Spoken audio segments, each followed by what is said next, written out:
ত্রয়োদশ জাতীয় সংসদ নির্বাচন এবং গণভোট একই দিনে অনুষ্ঠিত হবে। গণভোটে যে প্রশ্নটি থাকবে সেটি হচ্ছে, আপনি কি জুলাই জাতীয় সনদ বাস্তবায়ন আদেশ ২০২৫ এবং জুলাই জাতীয় সনদে লিপিবদ্ধ সংবিধান সংস্কার সম্পর্কিত নিম্নলিখিত প্রস্তাবসমূহের প্রতি আপনার সম্মতি জ্ঞাপন করিতেছেন? হ্যাঁ অথবা না। ক।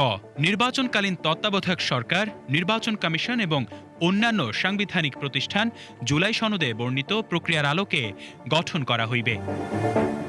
খ।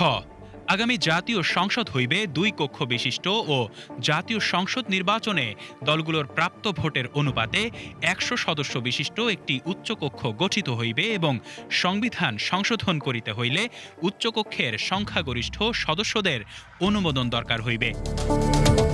গ।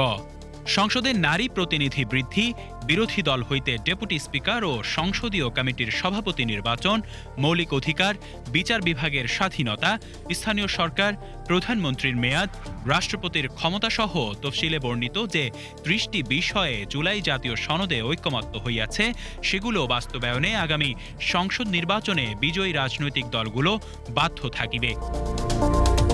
ঘ। জুলাই জাতীয় সনদে বর্ণিত অপরাপর সংস্কার রাজনৈতিক দলগুলো প্রতিশ্রুতি অনুসারে বাস্তবায়ন করা হইবে।